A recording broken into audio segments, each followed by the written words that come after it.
Thanks. Stand for the pledge.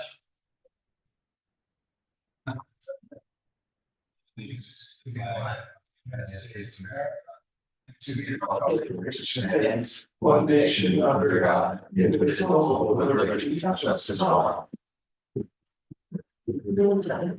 As a respecting, honoring, and creating awareness about our past, we begin our village board meetings by acknowledging that New Paltz is on the ancestral land of the Munsee, Esopus, and Lenape people. Please check out our agendas and minutes and help us add to our list of ways to really support Indigenous communities. Okay, jumping right into our meeting here. Do we want to do any announcements? Do you have any changes? Nope, we're not. I don't really see the point in doing that every time. Announcements. Take it away, Alex. Yeah, I want to share that there's a really free market coming up in Hasbrook Park on August 31st. You know, the idea is if you have a bunch of cool stuff that you no longer need, you can bring it, you just can't like leave it, you know, until somebody takes it away. If there's something that you need and you haven't been able to find on the Buy Nothing group, or, you know, you just are like me, like perusing other people's old junk to find your new treasures, that's definitely the place for you. It will be from 1 p.m. to 5 p.m. And yeah, August 31st. Also, we are having an ADU +1 workshop on Wednesday. What is that? Wednesday, September 18th, 7 p.m. right here in the Village Hall meeting room. It'll be hybrid, just like our village board meetings, and we're teaming up with our friends, the town of Lloyd. This is through the Ulster County Housing Smart Communities program, and as you know, the first municipality that joined that program, but as a part of that program, New Paltz property owners can have an opportunity to get grants in order to build an ADU. So you can learn more about those parameters and, you know, what that means and how to get that kind of support by attending that workshop. We'll also record it too and, you know, make it available in all the typical ways. I wanted to mention that our assembly member, Sarah Hanna-Shrestha, has a climate town hall coming up. It's going to be on campus September 17th. So I need to find the flyer, but I'll share that out far and wide. I think that'll be a cool event. I'm assuming it's in the multi-purpose room, but I'll have to double check and make sure to share that next meeting. Landlord Tenant Relations Council has an open house meeting on September 24th at 7 p.m. in this room. So you might see one of our awesome volunteers, Teresa, did some outreach last night on social media for this open house. So keep an eye out for that. Basically, this is just us, you know, inviting the public to come if you like have questions, ideas, anything. The last one we had was actually really like productive. And if you weren't there, you totally missed out. And then Narcan and other harm reduction services are available everywhere in Ulster County, Ellenville Regional Project Rescue Program. So you can text them, it's super easy, ERH Rescue 21000, and then it's like, what do you need? Narcan, test kits, NARC kits, sex kits, all of that. And then Narcan trainings are always available online at opioidpreventionnp.org/Narcan-training. You basically just fill out the form and watch the video and you get hooked up with your life-saving Narcan supplies. That's it for now. Great. Any other announcements from board members? I'll do my every meeting pitch for if anybody wants to help their neighbors, family of New Paltz helps our neighbors every day. So any donation, small or large, if you want to get rid of some clothing that's in really good shape, that's if it's appropriate for the weather we're experiencing right now, they'll take it. But yeah, any ways you can help family is really great. Should I announce circle again? Definitely. Oh, yeah. So as I announced at the last meeting, recently our community has experienced a lot of division regarding the war in the Middle East and our community members' reactions to it. We're inviting local residents to meet for a community circle to discuss how to disagree on the crisis in the Middle East without hurting each other. Circles are used to facilitate community conversations about important subjects and offer an inclusive and collaborative space for group members to share openly and build or rebuild trust with each other. Circles can be used to strengthen relationships within groups and provide members the space to understand each other's perspectives and why they may behave in a particular way. Circle processes are conducted in a very specific structure, where conversation is centered around a series of prompts and led by a facilitator. Every participant will have a chance to speak to each prompt for a set amount of time without interruption. This circle will be facilitated by Miriam Frankel, the Executive Director of the Dispute Resolution Center, on Monday, September 16th at 7 p.m. right here at Village Hall in this meeting room, 25 Cottington Avenue. In order for all participants to be heard and being mindful of time constraints, we'll be capping the session at about a dozen participants. And depending on interests, we will offer more circles. So anyone and everyone who comes forward can take part. It's not like we're choosing who gets to be a part of the circle. It's just as people come forward, they're added to the list. And, you know, if we get to a point where the facilitator feels like we've hit what is going to be workable for that time and space, then we'll just make another one.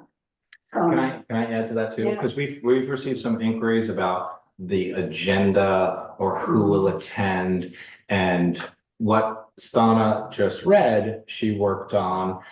She asked for feedback from our board members. She worked on that announcement with the executive director from the Dispute Resolution Center. So that is the framework that will be followed. We do not know exactly how the conversations will transpire, but what we do know is that we try to engage an executive director from the Dispute Resolution Center who has experience running circles like this. And what we also believe is that doing nothing is probably not the best idea. So we're trying to do something. Exactly. So I just want to highlight that we don't have a crystal ball, but we think that we're trying to at least facilitate conversation, because that's probably our best chance of, you know, continuing to exist as a community or world. Right, and like, you know, this is not meant to change people's minds or do anything like that. This is meant to be able to speak to our neighbors and hear each other. And see if we can better understand each other. And so, again, Miriam Frankel is the one who's coming up with the prompts. So this is not like, I don't have control over this. I'm just taking minutes. And again, we're not picking and choosing who gets to come and who doesn't. It's just first come, first serve. And if we hit capacity, then we'll do a second one. So for anyone who's interested in taking part in one of our circles, if there's going to be more than one, or the circle, if it's going to just be one, you can please email me at sweisburd, WEISBURD @villageofnewpaltz.org. Thank you for working on that, Stana. You're very welcome. Any other announcements from our village board? Nope. Okay, I move that we adopt a consent agenda. Second. All in favor? Aye. And then we have our county legislator, Lamina Grace, is here with us to provide us with a monthly update. Let us know what's going on up in the county seat. Absolutely. Thank you, guys. So I have 4 things to briefly update you on. One is that local law number 1, which is the occupancy tax, that failed to pass. However, it failed in such a way that it will be back. So for those of you who maybe have not been following along, the occupancy tax in Ulster County has been extremely low. We upped it to parity with the counties around us to 4%.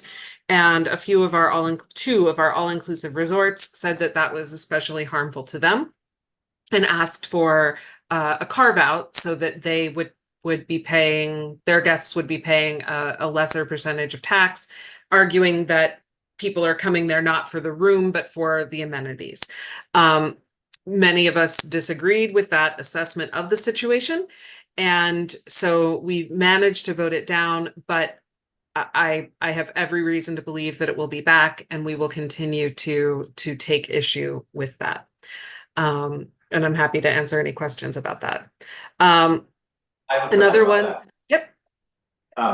So the idea is that we're trying to model our county's law so that it's similar to the area counties. How about plans for what we will do with the revenue? Is that going to be similar or different? So what we are doing with the revenue is roughly 50% of it is going to expand our tourism enterprises so that we can bring more people here and increase our revenue that way. And the other is that we are supporting housing initiatives. So the other 50% of that tax increase, that money is going to go toward making affordable housing in a wide variety of ways. So that's where that money goes. And we raised from 2% to 4%, which puts us on parity with neighboring counties. Thanks. Yep. We're working on ways to expand our ambulance service in the county. The roadblock that we have come up against is that as we look for providers to provide that service, one of the things that is a problem is that the for-profit companies do not have to take a certain set number of or percentage of 911 calls. And so instead, they only take those calls that pay better, which is transferring somebody from, say, Ellenville to Westchester Medical Center. Those calls pay really well, and so they prioritize those calls, meaning that we're still left with a huge hole in our emergency responsiveness. So we need help to answer all of the calls, but we want to really encourage our state folks to, because they have to do it, to create some mechanism by which we can insist on a certain percentage of 911 calls being answered by those for-profit providers. So that's in flux and not entirely up to us, but we are paying very careful attention and doing what we can to advocate for that. Finally, not finally, two more. Sheriff's cameras. So I brought this up before. The law passed. We are funding cameras for the sheriff's department. That's in interrogation rooms, body cameras in the cars. They are necessary for our community, but they are problematic because the company that we are getting them from also does fund military industrial complex work in the Middle East. So for me, it became a very simple equation, even though it was an unpleasant one. We need the cameras. And so I had to vote yes for that, even though I would love for us to have a different place to get them from. There is not one at this point. So we will keep looking, but unless and until there is, then we have to do what's right for our folks here on the ground. And now finally, S.E. Lewis and I are working on putting together some leadership level diversity, equity, and inclusion training specifically for elected officials at the county level and for policy setters, because it is a different, it's not sensitivity training. It is an understanding of the history of policy, how we got to where we are so that we can make intelligent decisions about how we want to set policy and practices for the body politic going forward. So Essie and I are working on that. I hope that will be voted on, if not in October, in November.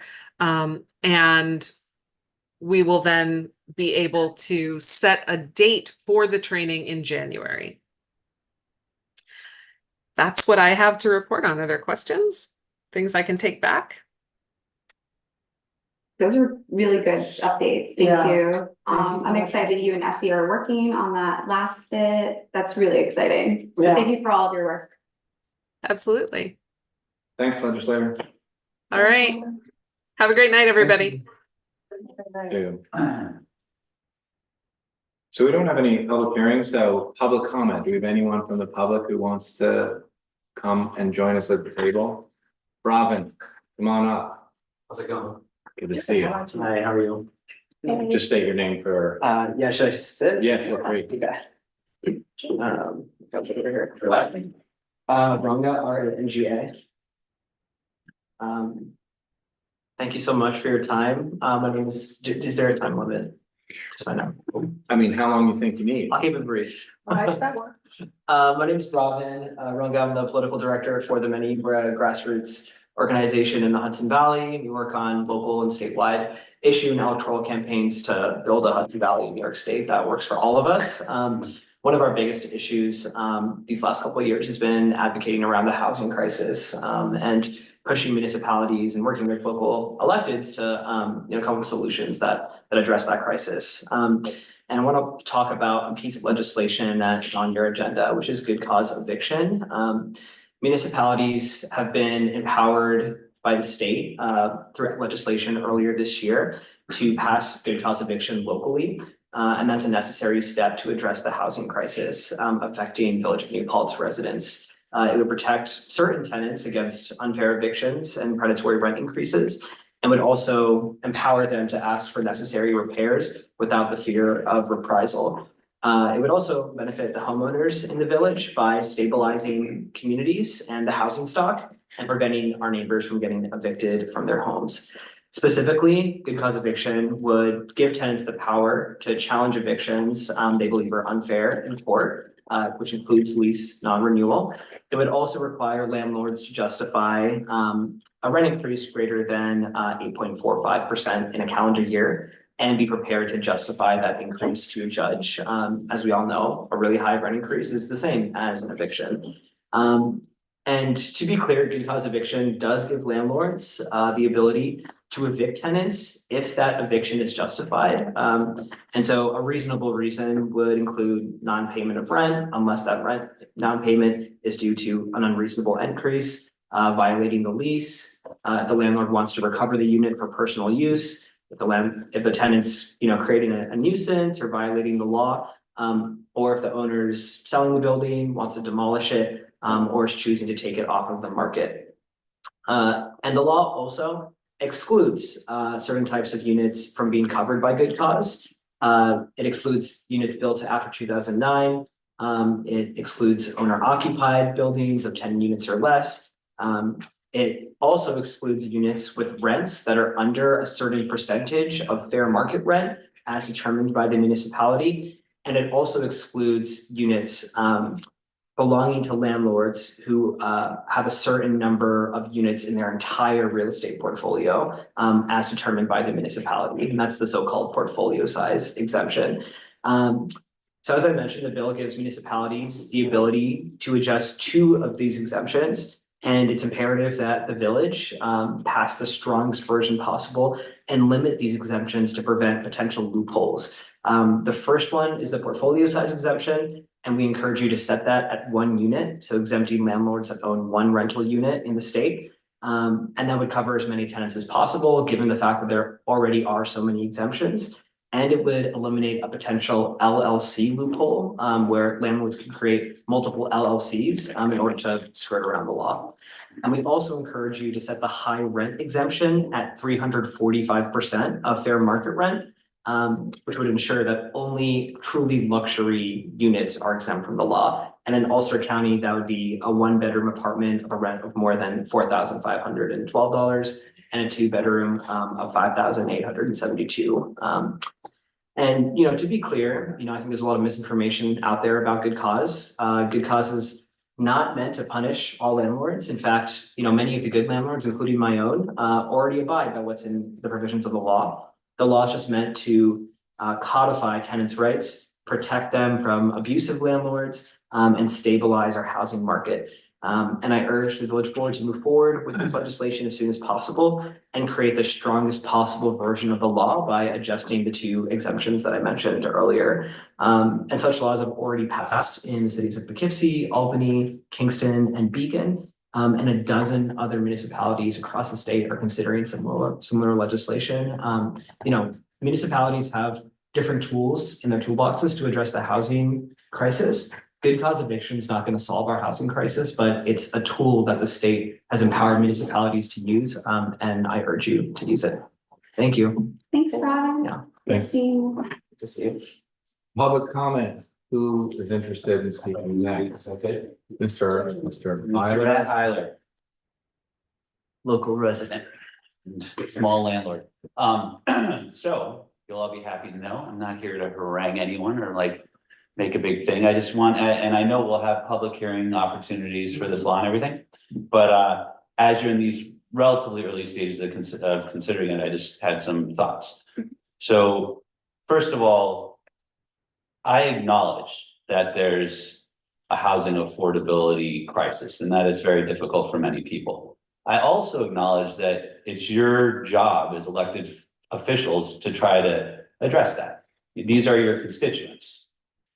And I think you need to do what you can to help address the issues facing your people. That's your job. So I don't blame you for that. I also understand why you might have more of a focus on the tenants than on the landlords, because there's more tenants than landlords, and the tenants are, many of them are probably in greater need than most of the landlords. So I understand that too. So my thoughts are just this, that as I said before, I'm not concerned about the intent here, and I'm not ignoring the problem. What I'm concerned about is some unintended consequences that might come of it. And what I mean specifically is this. I think what we're looking at here is the market looks a certain way, the world looks a certain way, tenants are struggling, and you're trying to help them. But in this action of trying to help them, I think what's going to happen is the atmosphere or the nature of the local market could shift in response due to the fact of actions of the landlords, responses by the landlords. And the reason they'll make those responses is that this law changes, I want to call it like their risk profile more or less. And so any rational player would do what they could to protect, to mitigate their own risks and to look out for their best interests. That's what a normal person and a normal business person would do. So let me be specific. I have just 3 quick things I want to talk about. One, I know for a fact myself and many other landlords do indeed have some, not all, but some tenants that are well below market rate right now. Why? Because like one of my friends has a tenant he's had for 10 years, he's an artist. The guy's not making too much money, so he gives him a break. I have a tenant who's a single mom, and I haven't increased her rent in 7 years. You know, am I that magnanimous? No, but I'm giving her a break because she's working hard, and right now I can afford it, so I do. So one of the things that gives me and others comfort to be able to give people a break like that is that if our needs change as the property owner, or if the circumstances change, we have the ability to adjust it back up to market if needed. If that, you know, and we're talking in some cases rents that are 40%, 30% below market rate. And if you're saying, I think the law reads like it can be 10% or 5% increase plus CPI, whichever is less. So if the CPI, like CPI is inflation, if it was like, let's call it 3% to make it easy, so 8%. So if the market continues to go up even at 4% and you're 30% behind, it could take 5 or even 10 years to catch the rent up because your hands are sort of tied. And so by tying people's hands, I think in some ways you may be forcing their hands. And I think in some cases, out of concern of this new law, people may, you know, have to do some of these increases now, okay, in order to get ahead of it, unfortunately. And in a similar vein, different case, but similar in a way. I love most of my tenants. I get along great with them. Most landlords around here, at least local ones, I think know their tenants and mostly get along with them. Not always, of course. And some landlords, of course, are not here and are jerks or whatever. But even me, who gets along with most everybody, there's a couple of tenants that bug me a little bit, and they're not doing anything so egregious, but yeah, okay, they pay their rent, but it's late. They'll leave their bikes in the hall, even though they're not allowed. Maybe they'll smoke some weed in their apartment, even though they're not allowed. You talk to them about it, and it gets better, and then it gets worse.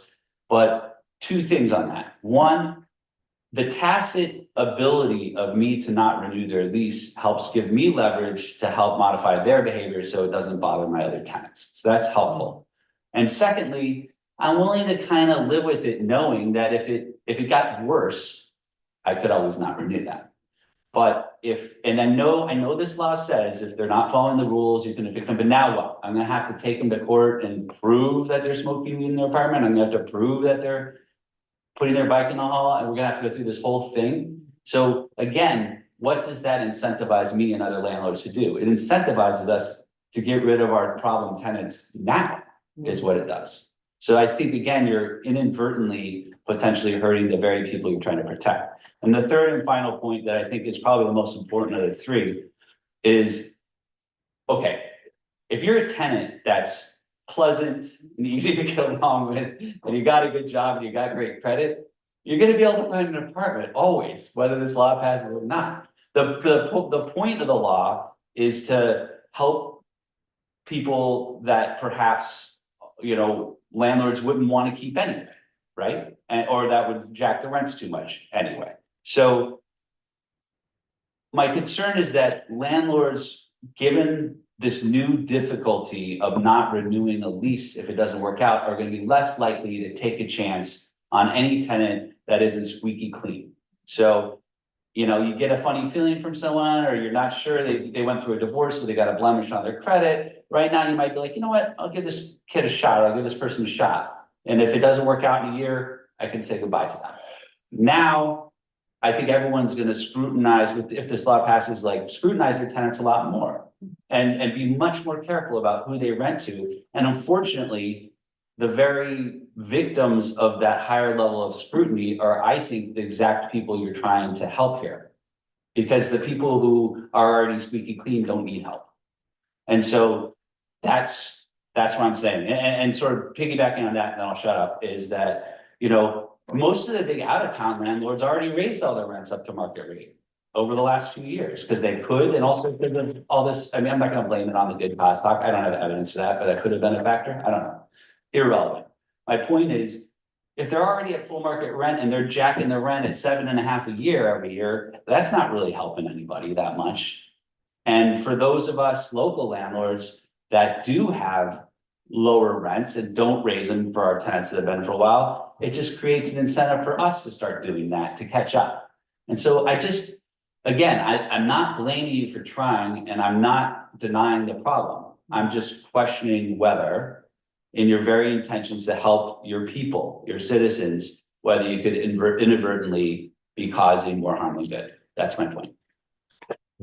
We're gonna be talking about this later, so we would encourage you to stay, and Robin, for you to stay. I would be interested too. It's like, even if you guys wanted to come up and we could almost like workshop it, I'd be fine with Yeah. that. Yeah, because I'd be curious to see how you think we can address it differently. Yeah, so let's have that. Yeah. If you guys Keep it don't have to run. How long of agenda are we We'll looking at? probably start like 10:30. He's messing. We can move it up. We can move it up. Okay, if you move it up, I'll stay. Yeah. I'm not giving an ultimatum. Thanks, Matt. Anyway. Anybody else? Any other public comment? No. Okay, so let's jump into, we have a resolution. Commemorating the Alpha Kappa Phi sorority, 100-year anniversary. Alex, do you wanna explain what is included and why we're providing this resolution shout out for this sorority on their 100th anniversary? So Alpha Kappa Phi, Smithsonian Sorority Incorporated, they have been here at CU New Paltz for 100 years as of this semester. So I don't want to read the whole resolution because it's quite long, because their service to the community has quite a long history. But let me just find the list of some awesome work that they've done. So this is a sorority that really prioritizes like community service. And so some things that they've done that have to do with kind of like town gown relations that I thought were good to highlight. They do at least 200 hours of community service every single school year. That's, that's a lot. So they do the Out of Darkness walk every spring. They participate every year in the New Paltz Clean Sweep. They're always a part of the Make a Difference Day every October. They actually get really dirty, clean up the gunk on campus. They host the lupus walk every spring, to raise awareness for lupus. And, they do, AGO week every November, raising funds for Sickle Cell Disease Association of America. So those are just some things. And then some other work that they do that are, does impact our community. The NaNoWriMo writing session, so that's National Novel Writing Month. Final Focus, which is, they do this every semester. It's about time management and stress reduction. They have zine projects, crafting and upcycling programs. When I was an undergrad, like I was a NIPERG student, but I participated in so many of, Alpha Kappa Phi's like work on campus, so I can definitely speak to it. Just a few more quick things they do every year, or some achievements. So they are the 2024 Outstanding Brotherhood Sisterhood winner. Sister Aliana Kupo's 2024 Living Your Values Award, Sister Amanda Zabrowski's 2024 Emerging Leader Award, Sister Julia Colombo's 2024 Fraternity and Sorority Leader of the Year Award. So many contributions to the community, so many, rising stars that participate in the sorority. So I'm proud to, present this and resolve to commemorate and celebrate the 100th anniversary of Alpha Kappa Phi Sorority Agonian Sorority Incorporate at SUNY New Paltz, honoring its rich history, its enduring legacy of sisterhood, its unwavering commitment to service, and its dedication to fostering leadership and positive social change. So I move that we pass this resolution. I second your motion. All in favor? Aye. Aye. Thank you. Next up, Kevin Borden, do we want to hit play on the presentation? Sure. And then we'll chat about it? Sure.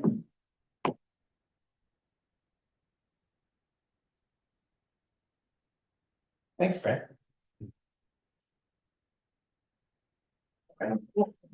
There it is. I don't think you're Sure. Go ahead. Hi, everyone. Kevin Borden, my wife Teresa and I and our two sons, Finn and Mac, are residents of the town of New Paltz. Thanks for being here, allowing me to be here tonight, and for your service for our community. Over this past year, I've worked on a number of community issues for 30 years: affordable housing, disability rights, healthcare access, and I've been helping folks out around some transit justice and equity issues. Mostly working with rural communities, because during our the last infrastructure, the IRA bill, there's been a lot of money available, especially for rural communities, to develop new transit systems or expand upon their transit systems. So I've been doing a lot of work in Utah and North Carolina, and that work also got us in contact with a couple of groups nationally, the National Campaign for Transit Justice and America Walks. And so what they've been starting to build up over the last couple of years is this concept around, like, okay, if we're really thinking about public transit, like, how can we draw some more attention to it? And a bunch of disability rights groups said, well, one of the things that we also want to talk about is the vast numbers of people that just can't drive. So it's a huge chunk of the population, whether they have, like, they're just disabled, it's just too expensive. And so a couple of years ago, they decided to develop this whole strategy called a week without driving. So it's really a way to draw some more attention to the issue around public transit, especially for those who are transit dependent. And so they, you can flip to the next slide. I won't go through all the details since this is in your packet. So they had started in Washington State. They then started their relationship with America Walks, which works in communities all across the country, and now with the National Campaign for Transit Justice. And really the eyes on the prize here is in 2026, the feds are going to do the surface transportation reauthorization again. And they call it the highway bill. And our hope is always like, well, can we move some money away from roads and roads expansion that just involves more traffic for everyone? How do we actually take a bigger chunk of that bill for public transit? So that's really where a lot of these organizations are directing their attention. You can flip it to the next slide. Yeah, that just talks, just included some stats for you folks about how we think about who are the non-drivers in our lives. And really, I think Anna Zevarts, just wrote a really wonderful book, by the way. We're all gonna be non-drivers at some point. Or had been at some point in our lives. So this really just talks about who it impacts the most. You can flip to the next slide here. So yeah, this is their overall campaign principles. Like, again, how can we think about the lived experiences of those who don't have access to a car or can't drive themselves? How do we think about it in terms of equity, right? So especially right now in New York, I don't know if folks know, in Syracuse and Rochester, one of the things that those towns are doing is that they're ripping out the highways that were used to pave through Black and brown communities and figuring out how to make them more walkable and sort of recover the justice for those communities, which has been really wonderful to see. So those are some of their principles. You can flip to the next slide here.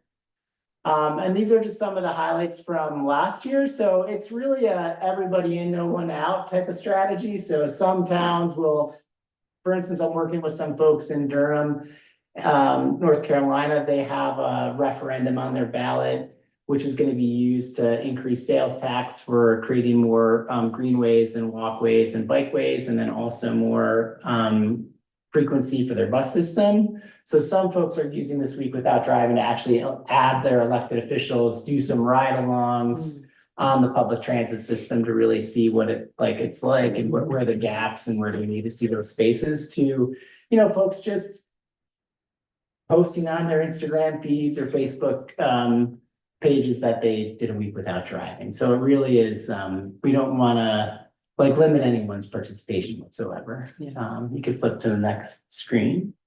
So yeah, I think Mayor Tim and I were talking a couple weeks ago, and doing all this work in other communities, I was like, New Paltz should do a proclamation around this, and we should really think about this, especially as our area continues to grow, and actually we see a lot of service workers being pushed outside of communities that they service. It's like, transit is really key for us. So the way the proclamation works, I don't think we have to read through every line, right? But basically it talks about okay, what does the household spending look like in terms of transit right now versus single vehicle use? How do we think about transit in terms of greenhouse gas emissions? Cars are the thing that drives the most GHG in our world right now.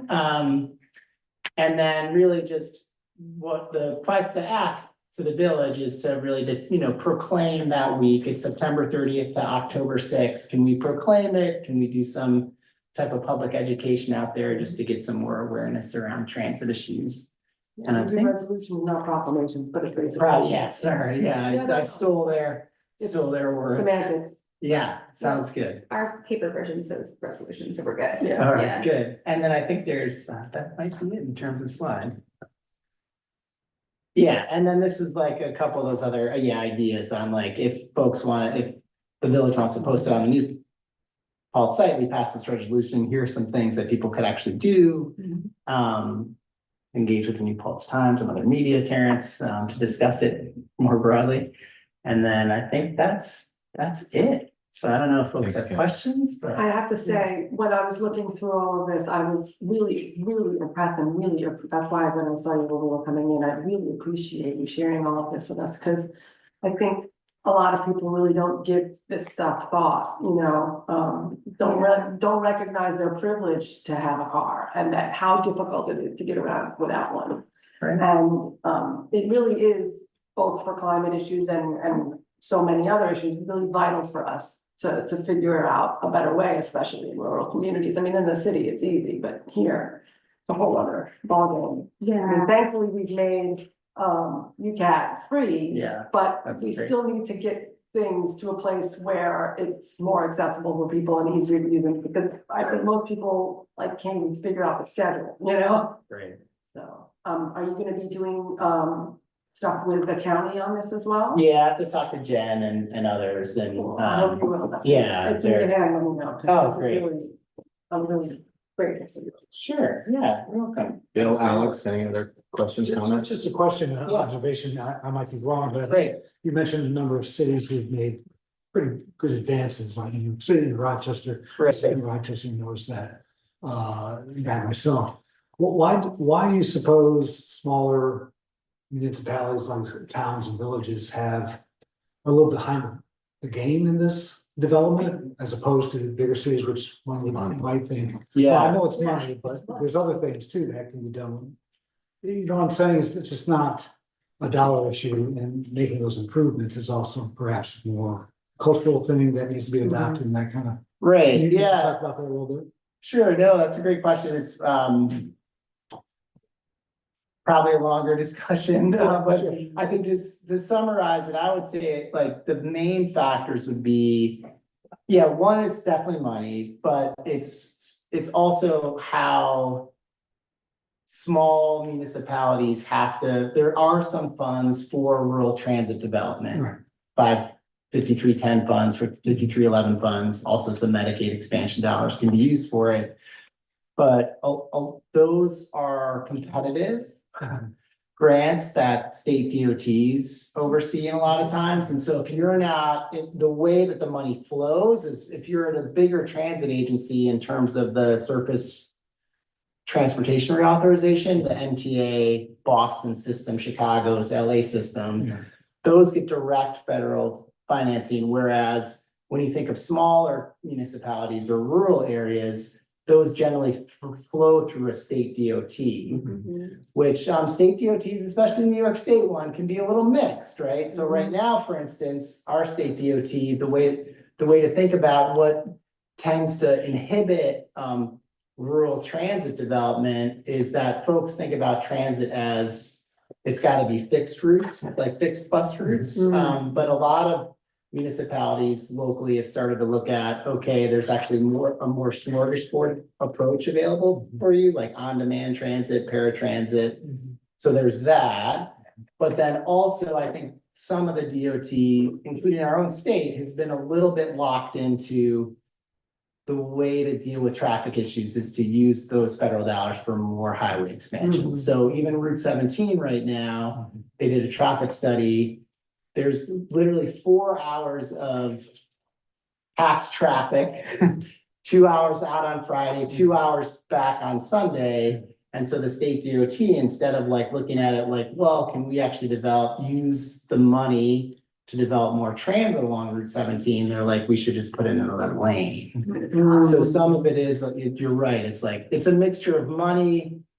I think it's a perfect mixture of money, culture, and understanding like how to develop rural transit systems. But yeah, and Ulster County has actually done a lot of really cool things lately, I think in terms of rural light counties, they're. Having the prevalence of public transit leads the way because people are more, aware, Right. socially aware, psychologically aware that you all can't drive a car when you have a community or communities that are so car reliant, then reversing that behaviors or opening up that behavior to other means is much more of a challenge. Right, and I think the other challenge too is like, I would never. Like, I think some of the answer in rural communities have been like, oh, the way to fix the greenhouse gas emissions is we should just use single-use vehicle electric cars, which yes, overall, that does decrease emissions, but it doesn't, like, I think it's still stuck in that mindset of like an isolated singular car moving a singular family or person somewhere versus, yeah, so I do think that's what Jan and Essie and others are trying to think through on the county level. How can we develop UCAT system to really figure out that accessing it more? I hope that answers your question. Yeah, It's a great question. I would love to talk to you more about it. It's You fascinating. can at any time. So. Yeah, great. Yeah, I'm just wondering, you probably don't know, but if there's gonna be any special, like things like the nature bus that leave without driving or anything, because, there is, I'll hop on it. Have you seen the nature bus? It hasn't really been in our part of the county so much because, you know, we can all, when you're like me and you don't have a working car all the time, you can have a friend and get to the swimming hole in the mountain, right? But, this was one thing Jen's administration did, this summer for the first time, like having different specific weekend bus lines at the UCAT, like to take you to different hiking spots and swimming spots, like really cool. And they want to expand it. So I'm like wondering if this might be an opportunity, you know, let's all make that ask, like where are we hiking on the week without driving? How's UCAT getting us there, you know? Like, can we have a special line, like to get us all up to our new state park maybe or something? Cause I'll hop on. That's a great point, Alex. You would love, so there's this person that I know really well through this work, Kim Huntress Inskeep, and she's out in Washington State too, and she runs like this thing called Transit Trekker. And one of the things they're doing with a week without driving is they're actually taking elected officials to a trailhead out in Whidbey Islands on public transit to figure out like, oh yeah, we can use it to recreate too. It doesn't have to be just, oh, me doing a commute back and forth to work or whatever. But yeah, I actually didn't know that existed. Oh, That's yeah. very cool. Just And- straight up 20 mostly, or is So it like? there was like one that was like the mountain line, which was, you know, up there. And then, but then there was one that was more so like, Ellenville to Minnewaska. And then there was another one from a part of Kingston to get to our new Sojourner Truth State Park. Right, You know, and those were like, I think it was pretty well utilized from what I heard. right. Yeah, and like the plan is to keep expanding that. Because when you think of it, especially with us, with our main street, you know, everyone's like cutting through New Paltz to get to the mountains and stuff, you know, we could all just hop on public transit when we recreate. In addition to, I use the loop a lot to get to the supermarket. It's just like, even when my car is working, it's easier and I don't know, better.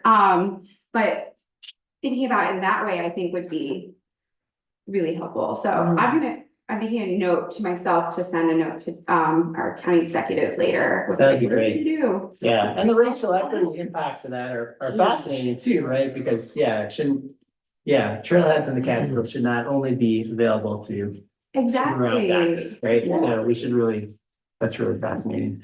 Yeah, I just want to say two things and then vote on this resolution.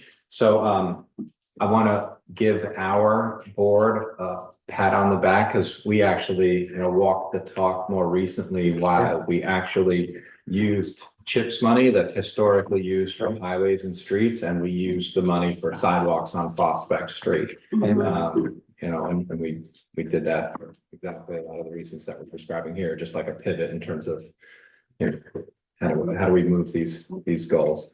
And then the other thing that I wanted to bring up is because I love the language of this proposed resolution. I think it's really also important to think about these things in terms of it's an aspirational goal to not use your car from September 30th to the 6th, right? Getting back to the equity argument, some individuals or families cannot realistically do that. Right.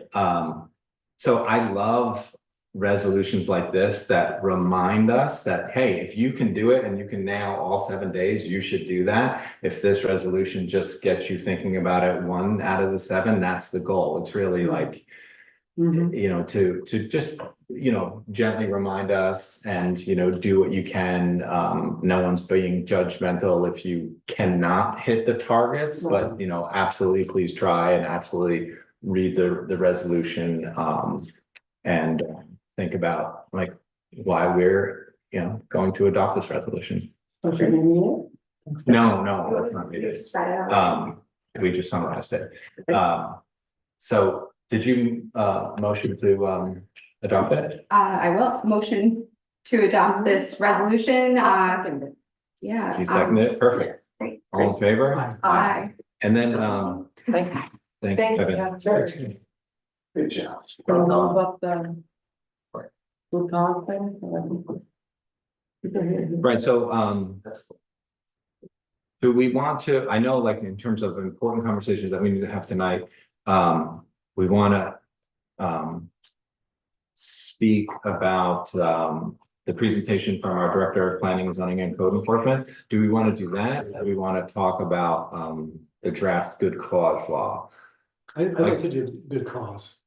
Yeah, but I just wanted to also just be sensitive to Mike's time. Like, I can be as brief or as lengthy as you want me to, so.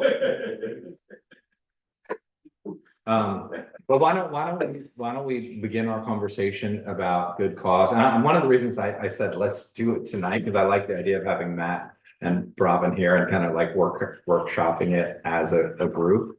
Yeah. Why don't we just keep it to like 10 minutes or something, so. Yeah, we'll keep it short, and then like if anyone needs to bail, just bail, and we'll understand why, but at least we can begin Well, if we can continue it later. deliberations. And we will. And I don't want. And it's the same thing with Mike too, it's like, we have lots of exciting ideas to pursue to make our planning and zoning department really effective. You're gonna nerd out on it too, Mike, Matt. Yeah. All right, so why don't we have the two of you come to the table and we can at least begin our. Sir.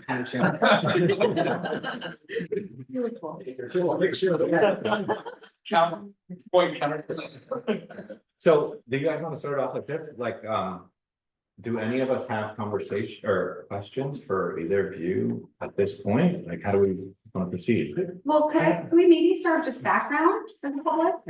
Like real quick, Sure. because I think Robin actually provided, like, thank you for saying what, like, it was funny, I was following along with my notes, and so you said a lot of what I was gonna say, so thank you for saving us that time. Because this is a different beast than last time we were discussing good cause eviction at this table. There's like basically a state law that municipalities can opt into.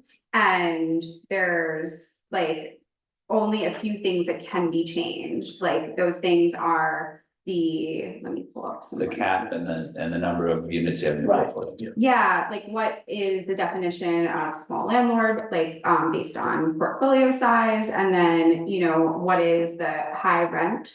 And and that basically means how do we define, in our region, luxury rentals, so that's the wiggle room we have. It's not like last time with like making a list of what to include, how to provide notice, all of the stuff that we were getting really in the weeds on Yeah. over the course of 13 public hearings. And also The just notice, but the notice stuff, that already exists, right? So Right. like, that's why that's not included. We got in the weeds because we were trying to imagine how the notice stuff might need to be unique in a college community. Right. Well, and also there's just a lot of debate was around whether it was even permissible for you to do such a thing. Right, And I believe, Yeah. I'm well aware that that's no longer a question. You are. Right, Yeah. that's been remedied, sure. So I Yeah, guess all there is to discuss really is those two wiggle roomers, and then whether it's something that we really should be doing in this community or not.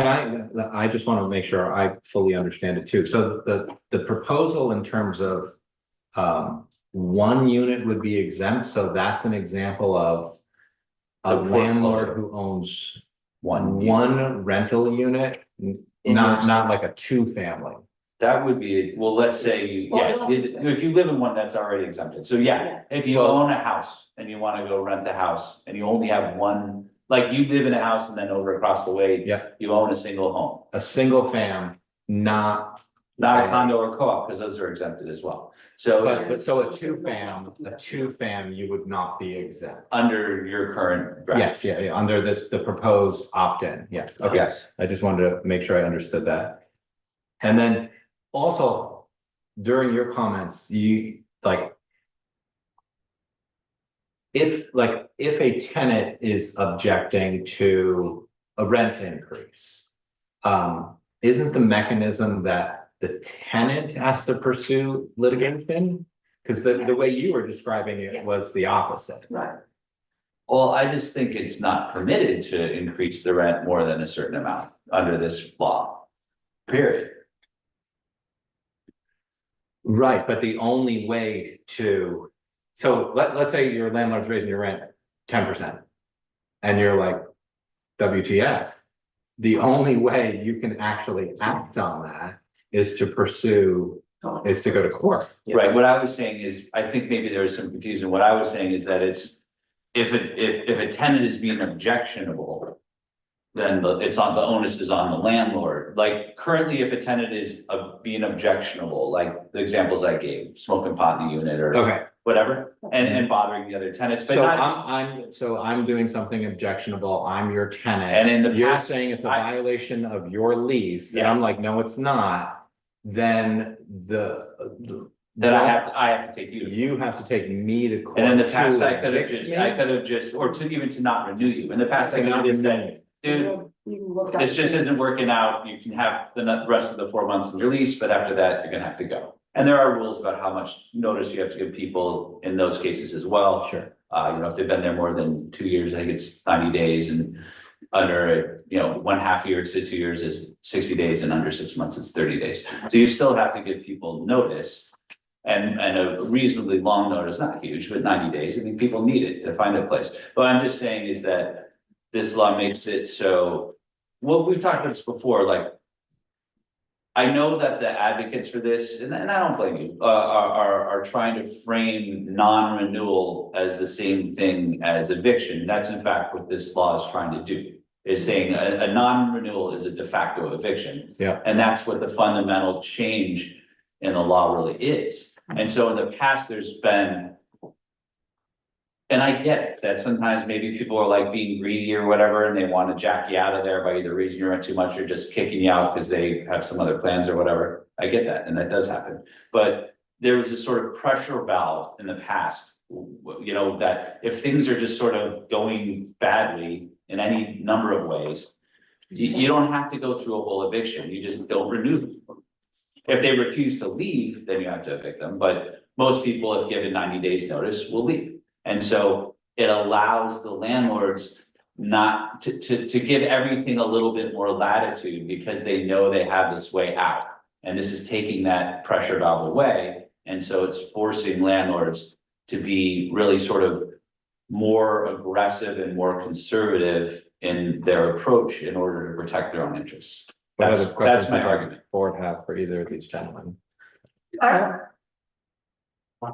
curious to hear what you think of the arguments that Matt's making, to see if, where we are. Yeah, I mean, Do like. you agree with any of them? Yeah, I mean, I think that in cities that have already passed good cause, like Albany and Kingston and Beacon and Poughkeepsie, I mean, Beacon only passed good cause a week ago.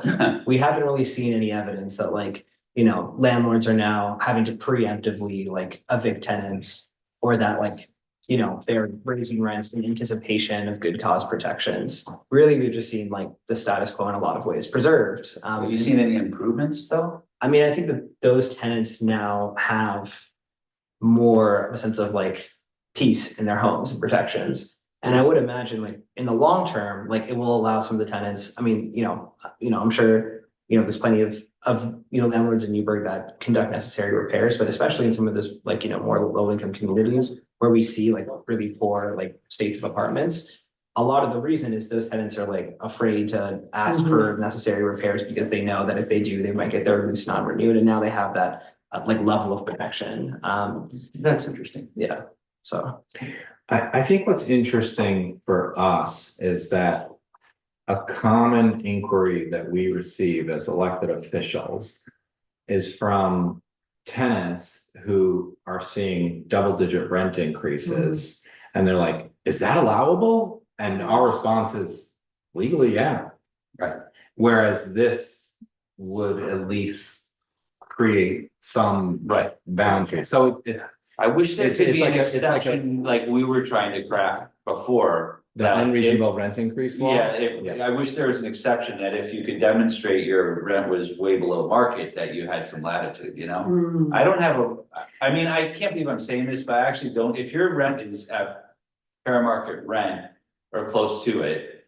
and you're jacking people 20%, I don't think that's cool, you know? Right. I don't think anybody did. Okay, this is, And but you shouldn't, it shouldn't even be possible because Well, but it- people right, in with. this law, but with this law, you wouldn't be able to do No, I'm that. saying, but even if you could, like, I'm surprised that.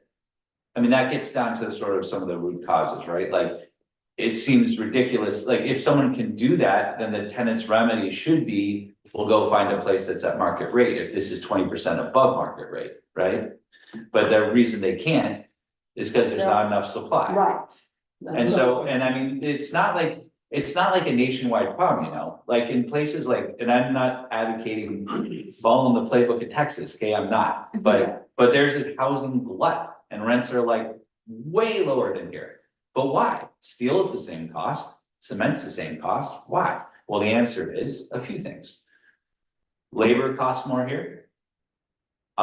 There's a lot more regulation here in terms of environmental regulation stuff, which I think we all support, me included. There's much stricter zoning here, which we like our beautiful streets and we don't want disgusting 100 miles of strip mall like you see in some of those places, I get it. But if you, maybe there's more of a middle road that you can make it a little easier. I mean, it's kind of a nightmare to try to build anything and get it approved. And it's not just the fault of the planning boards, it's the fault of the state regulations and it's the fault of the neighbors, the whole like, not my backyard thing. So I'm gonna back up against that. I feel like Yeah. the planning board review process makes projects better. I agree it does. I've seen it. time There's and time again. no, I don't think it doesn't. I agree with you. I'm just saying, and so there's lots of disgusting projects down there, but what I'm trying to say is that we know for sure. That if you made it easier to build stuff, there'd be more supply, if there's more supply, rents would go down. We know that. This is something I wanted to address though in your comments, so. You were talking about, like, you were giving examples of like. An individual whose rent is way below market and you keep it below market. And then this phenomenon of like, well. There might be pressure to raise those rents because, you know, if this law comes online. Then you won't have that opportunity in the. The ability. You're right. But if so say that individual, you know, that person who is an artist and you're feeling, you know, particularly magnanimous and you want to keep their rent below market. But then they leave, you're not benchmarked to what you can raise the rent then. No, No, you're not, you're allowed to do whatever you want then. Yeah. right. So I'm kind of struggling with that idea that like all of a sudden. You're feeling pressured to raise the rent of the person who you felt deserved. A more manageable rent. You just wanna, if you're doing somebody a favor, if you're doing someone a solid, you want it to be under your own control. That's just like a normal thing. But it still is under. It No, is. because It now is, you though. can't raise it. Now you can only raise it 8.4%. Yeah, but what if the rent's $500? Takes a long time, the market's 1,000, it takes a long time to catch up. I get what But you already said that you wanted to keep their rent manageable because you felt like that was. In So the maybe best that's the interest of answer, the maybe you community. just raise it by 8% every year. Yeah, I mean, one of the like justifications that landlords have to raise rent is like in the law is like paying attention to market conditions. And so if they wanted to raise their rent to market, they would just have to, they would do that. And if the tenant chose to take them to court, they would have to justify that in court. And that would be one of the justifiable reasons to raise rent. So Is it? landlords do, yeah, that is one of the reasons that landlords can raise rents. So like, they would still have the power to do it. It would require an extra step for them to do so. And our hope is like that might, you know, get more magnanimous landlords to, you know, think twice before they choose to like raise those rents. So that's a detail that's in the state's RPO. Yeah, Yeah. I guess I've read like, I haven't read through this stuff enough with the fine tooth comb. I only became aware of this like being back on the agenda a couple days ago. You read our opt-in, yeah. Well, and I've also read, like, when this first was passed, I read all the briefs on it and the summaries, but I haven't read word for word the law, so I'll admit. Oh, I'm making a mental note, because I'm gonna watch the video later, I wanna send you and like everybody else, like a recording from one of, like, there's been a bunch of workshops the past like week or so, that I know us three have attended, a couple of them, so let me send that to you in case it's helpful, because Cool. it's like, I mean, I can read it. I Yeah, don't mind reading. No, it, it's, legal terms. they're actually, workshops, like. I got it. like answering all these exact questions and stuff. So, and then, I was thinking of having, folks, through, Housing Justice for All and our Assembly member's office, like have a workshop just for us in New Paltz. Alright. You know, to kind of answer some of these questions that, because like a lot of the briefings, you know, just felt so, to be honest, all over the place. Right. Like even even like the ones that are like more so like aligned with my way of thinking were also just kind of like too negative in my opinion, you know, I'm like, let's just do it. But the example of like, if someone's rent is 500 a month, like even like within these caps and stuff, you're seeing like that's $6,504 increase for the whole year, you know, so that's a huge, pretty big increase. What? Anyway. What do you mean? If you did what? If you. Oh, if you kept the cap, if you Well, increased by like the amount Doesn't sound that right. you could. Wait, if you increased it by eight and That's change just not Like per eight year. per, you know, so That would be that- 40. it'd be is it 42 a month, but then It'd that be would like be 50 60. times sales, it'd be like $600. $600 for the year. Oh, okay, sorry. So one other thing, I don't mean to be crass about this, but just like zooming out, and this isn't really a very practical thing to say, but I'm just gonna say anyway. Like on a practical matter, like sort of on a philosophical matter, like, so we have in this country, right? People who can't afford medical care, because medical care is expensive as hell. So what do we do as a society for that? We subsidize it using Medicaid. And what do we do with food costs, which are also high as hell for people who can't afford food? We give them food stamps. So the government actually steps in and subsidizes these other sectors of the economy. So why isn't that considered as a reasonable pathway for the housing crisis? I mean, it's not enough, if I could be honest, like just thinking of some, you know, cases, like even in an email with, you know, a landlord who is a current volunteer today, I had forgotten about this case, but, you know, there was this elderly woman who was kicked out of her apartment not that long ago because her landlord was leaving the government assistance program because she was cited for violations and didn't really want to be bothered for, you know, keeping up with that level of violations, right?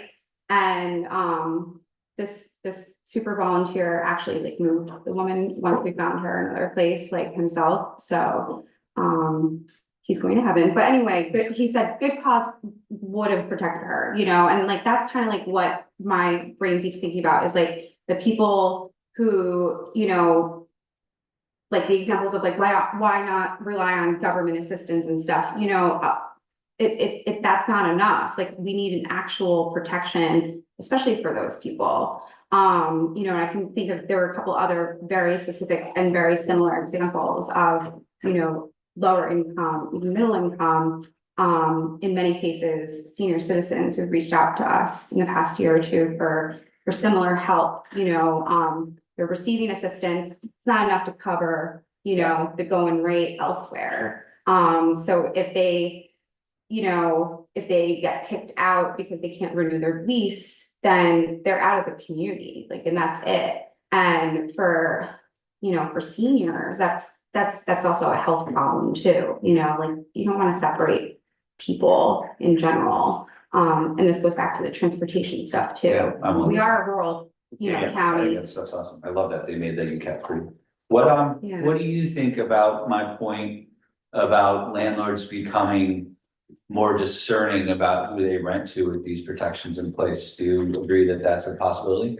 I mean, yeah, I think that's a possibility. I mean, I think like, you know, I mean, to your earlier point, like, I do think the government should like subsidize housing for like low income people. And Yeah. that's one of the pieces of legislation on the state level that we've been advocating for, the housing access voucher program that would expand, you know, housing vouchers for low income New Yorkers. And, you know, your other point around, you know, the fact that we don't have enough new housing stock in New York State, like I do think we have a, you know. Well, they tried that and people went ape, where Yeah. they were trying to make every town have to bring in a certain amount of housing, or the state would override their zoning code, remember? Yeah, yeah. And Yeah, but there's people, an updated version of that. It did, right? Which is encouraging communities to, you know, green light. Yeah, I mean, I think you guys have done a lot, honestly, my hat off to you, that you have been trying to address the supply side with your You know, Change the accessory dwelling law and with the higher density zoning, the B2 zoning, and I mean, I think that stuff is a step in the right direction, and some of it is actually happening. I mean, we are having 2 big apartments building that are gonna go up pretty soon over, you know, the Gateway one and the Highway one, or those are. There's more like 5. Right, and I mean, those big ones are actually, I think, gonna happen soon. Yeah, I mean, yeah, I think new construction is really important, and there's, you know, bills on the state level that we've been pushing in for around that. I think, you know, subsidizing, housing vouchers for low income folks is important. What a good cause does is protect tenants that currently have a home and like helps keep them in those homes, helps prevent, rent increases that would force them from their homes. And like, I think that there's a lot of really magnanimous landlords out there that, you know, give their tenants a break. And I think that's like really commendable. And this just codifies that so that tenants aren't reliant on their landlords choosing to do the right thing. And, you know, their housing situation isn't dependent on that. So, and it's not the solution to all of the housing issues, but is one of the tools the municipality does have, they can use at their disposal. Thank you both so much. I just have one question about LLCs and the sort of facelessness of them. So there's no way for a tenant to pursue an individual who's an owner of an LLC who owns several units, 10, 20. Is that not a possibility of identifying ownership? So Personal. we could all answer this, but because I saw your comment in the draft bill, like, oh, is this like about just asking about the portfolio size and stuff? So it's like, here's my email with our assembly members, chief of staff from today. It doesn't matter, but basically, like, just today alone, you know, trying to think through the question of like with this one particular landlord, like, how do I trace their actual like stock portfolio size and stuff? Because then there's like the whole New York State like LLC lookup, it's every single LLC, you know, but you can't find like people's names, you have to know the LLC you're looking up. And then the name information that comes up doesn't even give you contact information, and it doesn't necessarily give you like all the names like associated with the LLC. It's like very, very bare minimum, you know, so you could sit there all day with the Ulster County Parcel Viewer, our rental registry, if we got to the, you know, perfect place where all the info's out there, and the New York State LLC lookup, and still have no idea what your freaking landlord owns, like in terms of portfolio size. Like it just, I swear to God, it's a tunnel you could go down for days and you just won't get that information. So- You call the clerk of the county, you won't get the info. That was Okay, wait a minute, the wait a minute. information question. Can you, is it the law though, the template law, the state law with the 10 units? Is it the law that even if I own 4 buildings and 4 different LLCs, and there's 4 units in each one, so I own 16, so I'm not exempt. Even though I own them in different LLCs, I am not supposed to be exempt, correct? Correct. Okay, so the Like, you LLC have to is choose an it. information, like clarity thing, it's not a law thing. You don't get out of it just because you have it in LLC. Oh, correct, Okay. and that's what I'm saying, like, the impetus of a tenant, like, like, the idea that a tenant should be expected, or any No, I of get us that. should be I get expected that. to figure out, like, and that's, how do I know which of the LLCs, if I do figure out, like, and match my landlord with like an Okay, this is how you can LLC? do it. This is how you can do it. So, county parcel viewer, you have the LLC. You look at the mailing address for the LLC, and then you just search county parcel viewer using that mailing address, and then you see all the other LLCs that get mail at that address. I wonder, since I was confused about the loophole rule though, so if the loophole. You can rule- do that. You can definitely pull data from county parcel viewer. It's an additional step, like you can't manually do it using the county's interface, but you can easily do it using some other. Do that for a number of the landlords in this community, because there's more than one address, there's like a PO box on some, and. like, Yeah, a I'm not home saying address it's, on I'm not some. saying it's and then foolproof, even, but it's like, surprisingly business accurate. address. It's surprisingly accurate. But that aside, what I was gonna say is, when I heard everybody talking about this LLC loophole, I thought that people could actually escape the law by building up multiple LLCs, but it doesn't Yeah, prove to that's be the case. It So there- could be a way for like to become a loophole, basically, to make it harder. It like, makes it for harder to tenants figure discover. out I that acknowledge stuff. that. Yeah. you But can get a if couple that's the few case, then I boxes. do question whether there should be some consideration, or at least a debate on our law, if this is indeed where we're going, to talk about that number. Maybe one is not the right number, like maybe, I mean, if somebody only has 4 units or 5 units, that's in one building. I know so many people who are not even real estate people, just, that's their retirement, they're the one building, like, I don't It's not know. gonna harm them. Yeah. I think that's what's really fascinating about this law and the energy that we're gonna throw into this, right? Is that this is not frightening from a landlord perspective, and I also don't think it's really fantastic or like so impactful from a tenant advocacy perspective. It's kind of neutral. I think it's a little bit useful that there's gonna be a boundary or a guideline regarding rent increases. But Yeah. that's really all this is. It's not, you know, we're gonna wake up the next day and not really notice too much.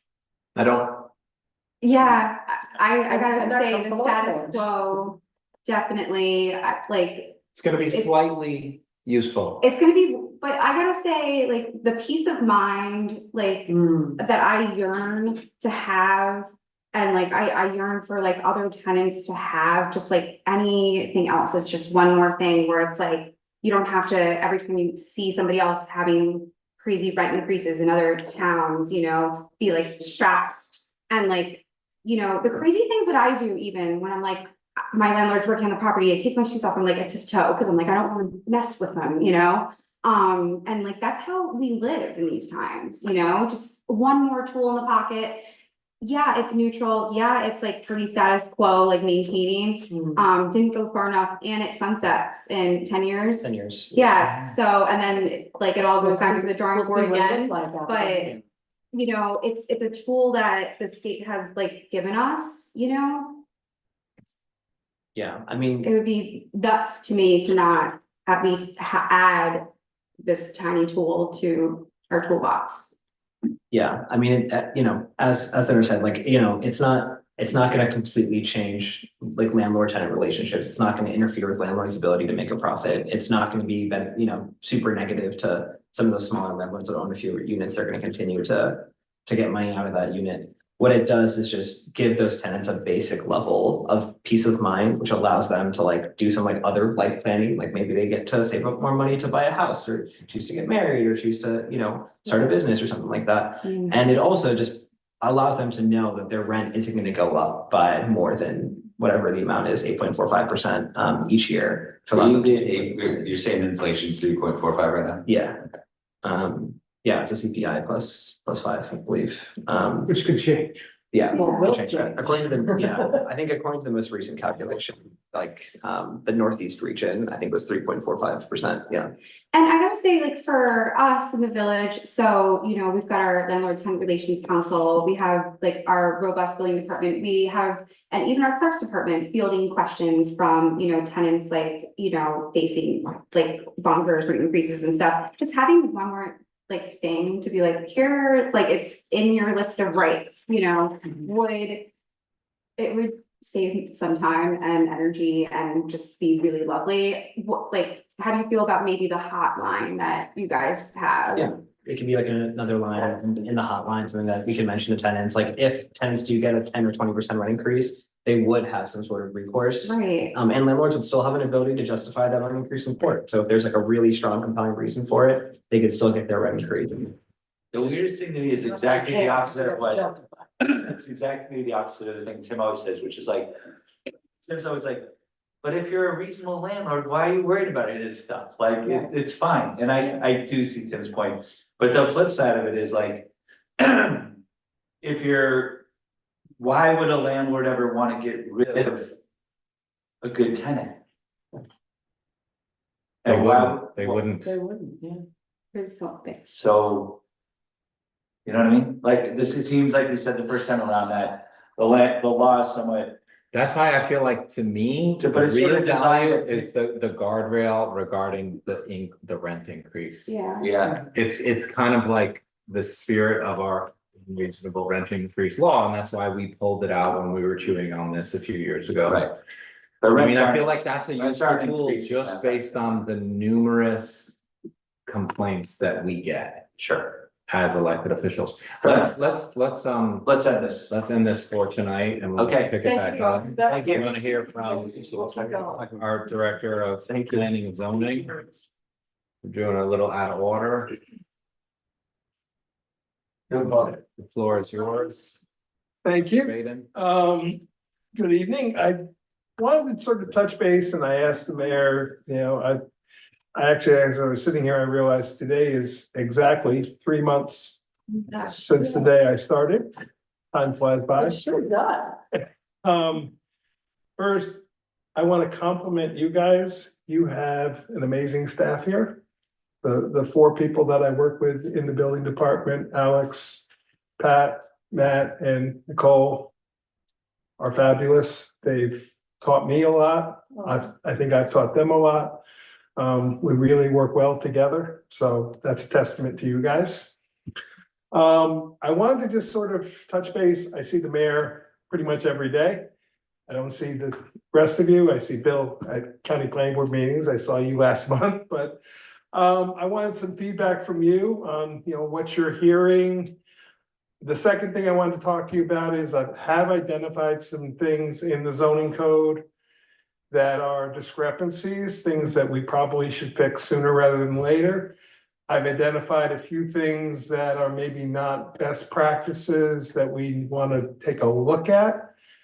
And then I've identified things that we could make some pretty wholesale significant changes. And before I dive too far into this, I wanted some feedback on what your thoughts were as the legislative body. And then the third thing, there's a new company based out of Kingston who has formed a software company that deals specifically with planning and zoning. Full disclosure, I consulted with them on the design of it, but I'm not a paid staff member. They hired me on a consultant basis. I haven't worked with them now since last fall.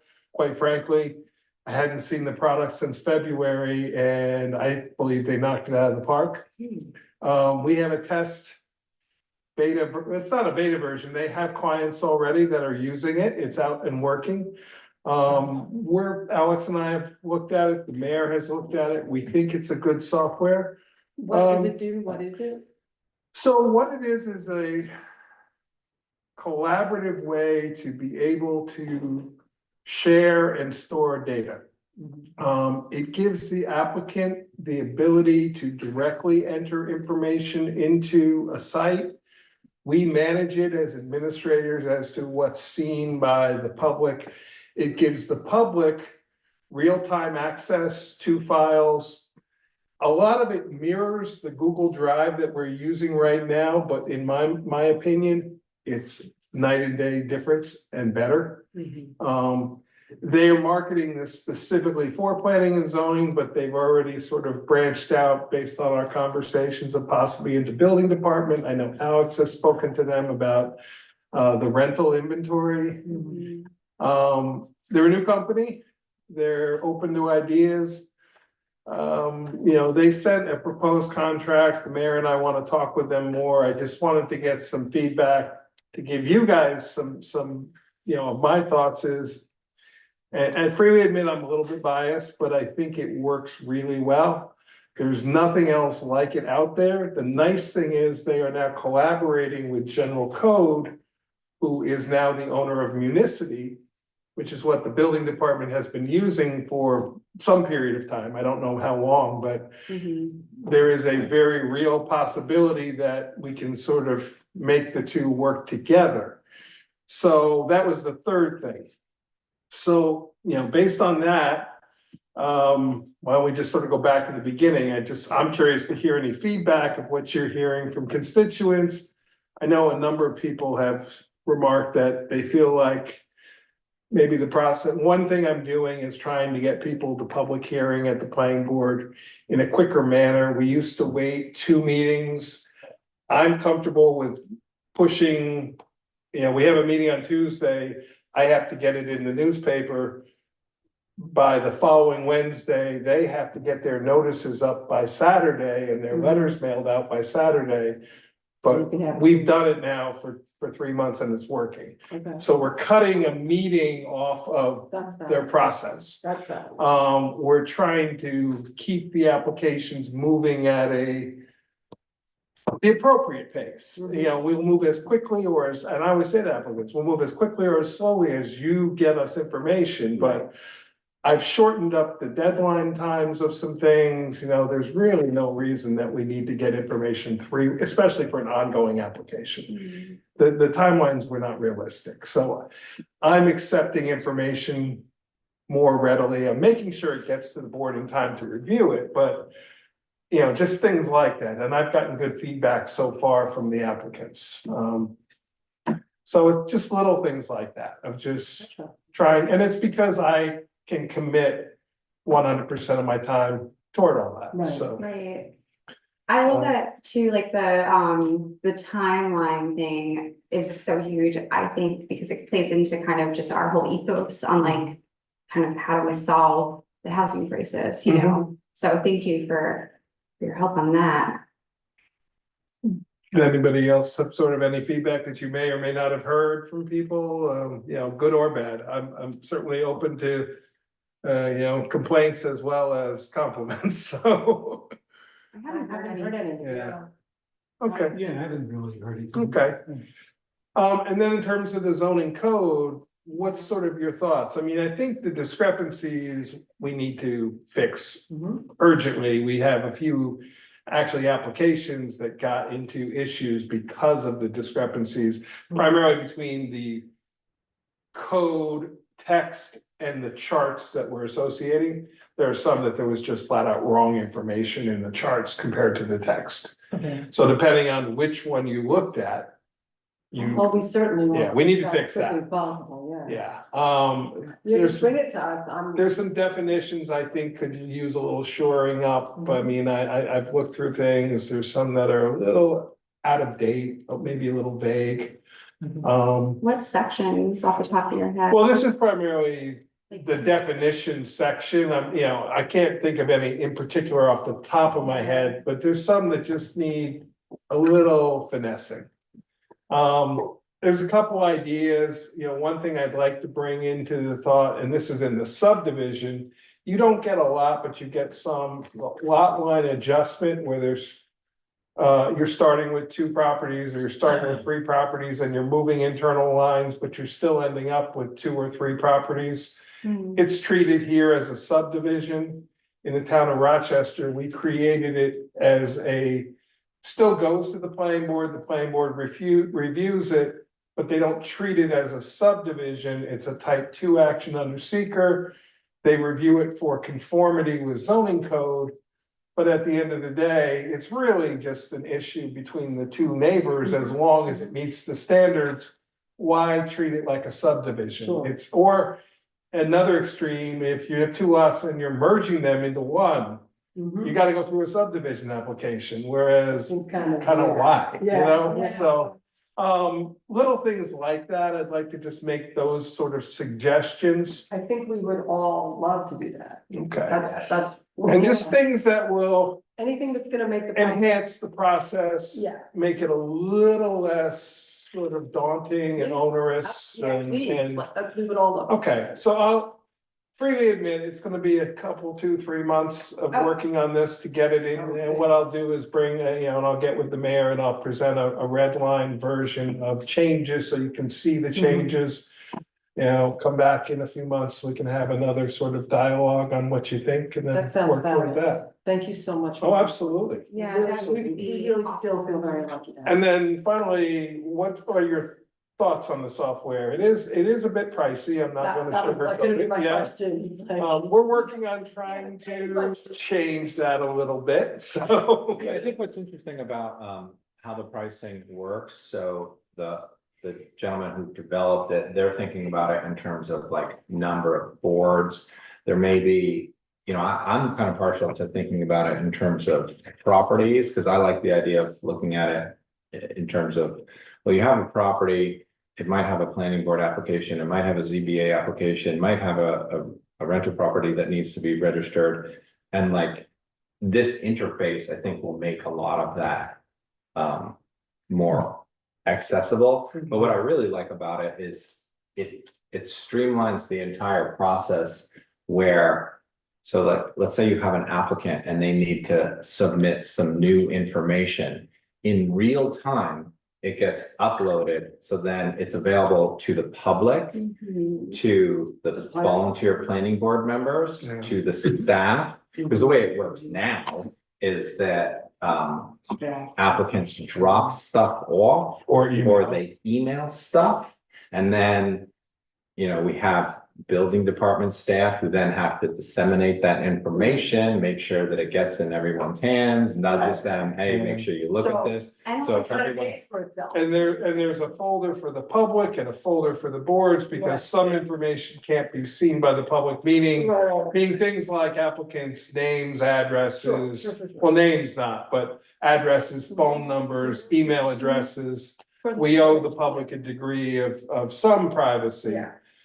So this makes it where you can, with a toggle of a switch, you can turn it on and off as to who has access, and you're not moving files around. Right now, I've got to take it from email, I need to download it and then transfer it into Google. Right, and so if we're saving all that time, if there's all that efficiency. Very then it labor ends up paying intensive. For itself to some extent, right? To some So, degree. And can I say also, like, just the naming conventions of things, like, that's always such a pain, like with all records, and it's just like, it's interesting when you like kind of like dig through over time, like how it's so human, depending who the human was, trying to name everything correctly and in order and stuff. And this kind of would wipe out that part of it, the real time thing is really good. The toggling between public, private, and then even if there's anything that's a third category, staff only. Yeah, there's different categories of who can view it. Yeah. You can have administrative only, you can have, administrative and staff, you can have public, and so. Well, And yeah, then they're interested in like another element of this that doesn't exist yet, but because our rental registry law is very unique. Being able to build a way in so that same deal that Mike just described, like it would be automatic instead of so much paper being involved in these like forms and like checklists and all of that.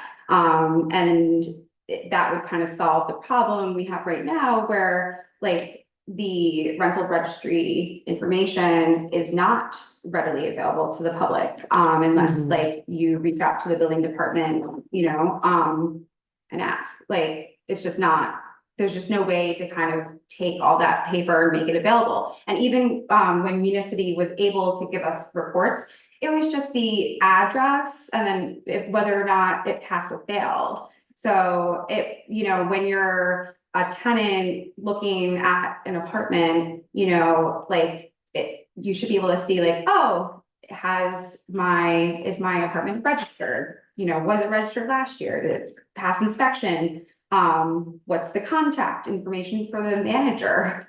Those are things that people should be able to find out. And Collab or Municil. Yeah, it's however you say it. MUNICOLLAB. I've been pronouncing it Municilab, like Municilab, municipality, but yeah. I'm not sure. Municilab, would, they're looking right now into building kind of that aspect in as well. I think the other thing that impressed me when we reviewed it recently is how, so the way it currently works is like you might have applications before the planning board. And like you can chase down that information if you go through our website and then like wrestle through some Google folders. Or and then what we also do is we will sometimes feature certain projects because we know that larger projects or particular projects might be more interesting. So we'll like feature them on our website. So this way it's like a more level playing field, and then everything will be more accessible and easier to find, and everything will be featured. And everything remains historically, so over the time you can go back.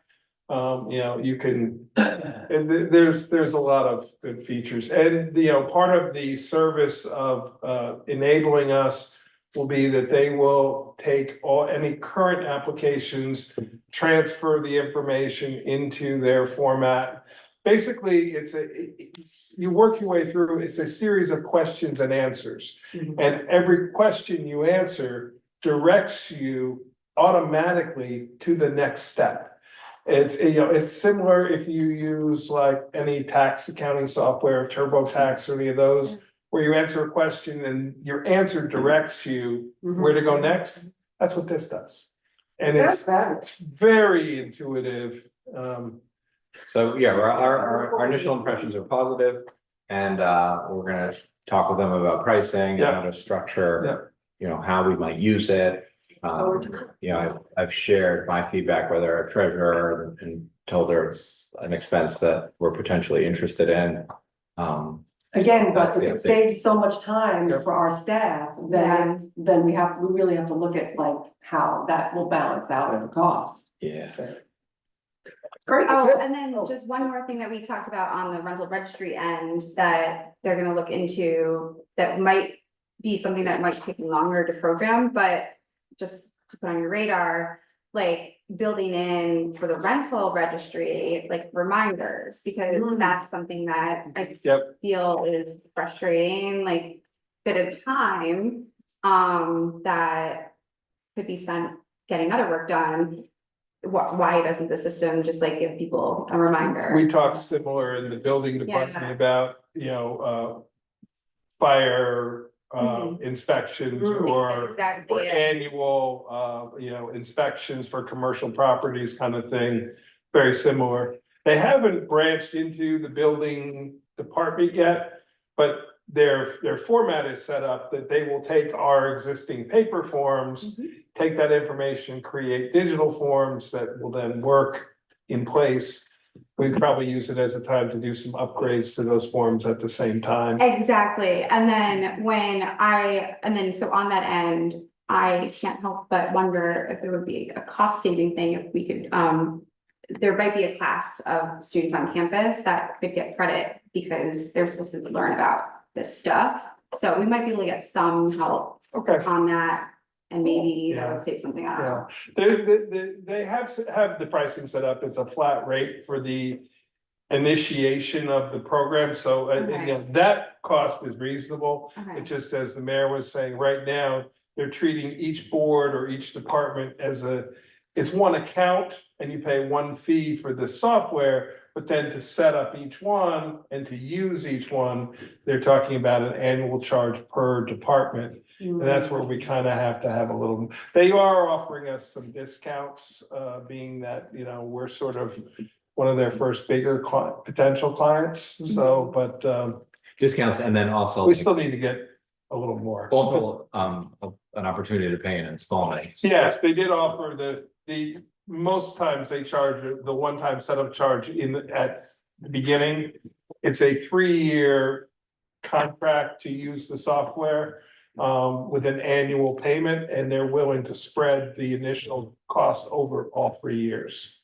So instead of 1 year up front and then 2 lesser, it would be equal amounts for all 3 years, which is a nice little give back. So that's the municipal lab update, more to come on that. Yeah. But I just wanted to also share, just culturally, a key concept that Mike and I have been discussing too, is just even things like we currently require applicants to fill out a form for a building permit, right? And we really feel like the first step is actually a zoning determination is what you're looking for, because sometimes you might be pursuing something that doesn't involve building anything, but the first step is to get a zoning determination. So just creating some of that language, I think will help our staff as well as applicants and the community understand the process and why we do what we do.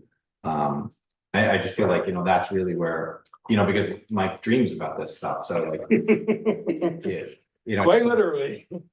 just thinking about like, how to best communicate and. Yeah. Look at it from a variety of angles and perspectives, and I think that's kind of like why we think the Municipal Lab Yeah. thing actually would work too, because it's really designed as something that could be used by different parties. All right. Anything else before we move on? No, I think that's it.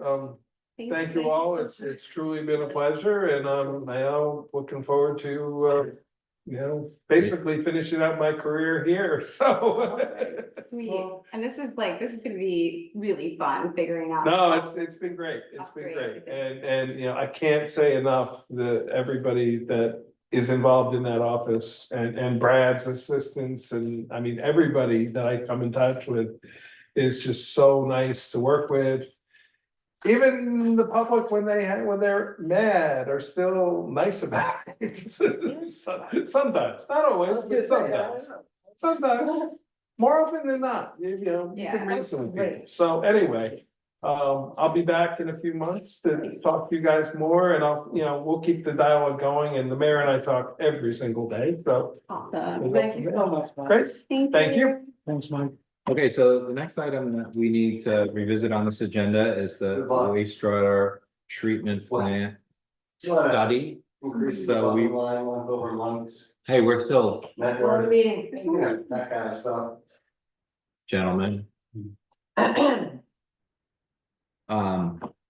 So we received a grant award from the RF or from the EFC to do an engineering and planning grant study of our wastewater treatment plant.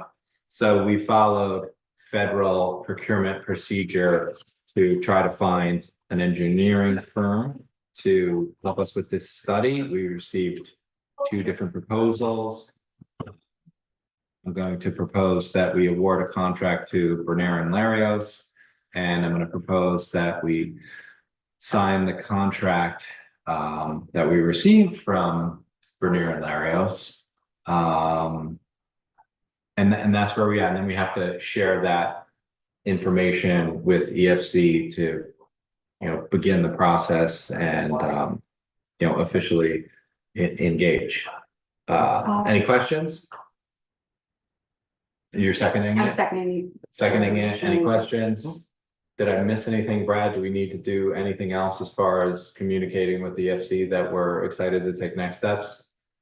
No, we just have to get the contract signed, we submit it to. Okay, so that's all in my motion. All in favor of the motion? Aye. And I'm also providing an update from our meeting last Thursday. We chatted with New York State DEC staff about our water withdrawal permit. That was an encouraging conversation. I think we were able to communicate why we did not feel that the numbers related to how much water we could source from our reservoir made sense. And I think it was, simply just like they didn't necessarily understand how our plant works in terms of, the balancing act that our operators are performing in terms of using the reservoirs basically as containers to collect surface water, and then we pivot back and forth between the surface water reservoirs and purchasing water from the DEP. So we're going to send them details via an updated engineering planning report and ask them to update this water withdrawal permit. So I'm optimistic that we'll get sorted. Any questions? I move the bills and claims resolution. All in favor? Aye. And then we have resolution regarding our affordable housing law. This is the law that we adopted. So this is just like a resolution that would go along with our adoption of the affordable housing law, and it just speaks to thresholds as far as which projects would be subject to the updated law versus ones that would be considered prior to, that would not be subject to the updated law. And we received language that was vetted by our attorney in terms of creating a defensible thresholds in terms of which projects that would be included and which that would not. Do we want to discuss the language? And I can also just go over the properties. Yeah, I'm disappointed that a couple of the properties would not be subject, that I can understand the reasoning to some extent, but you can understand why.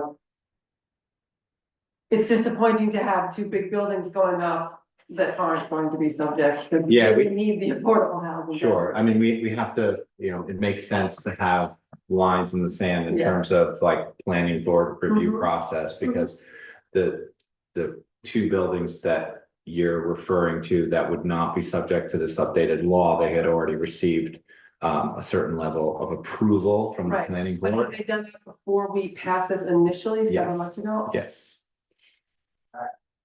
That's why. Yeah, so there's no resolution- justifiable way to get them, right? And it's not like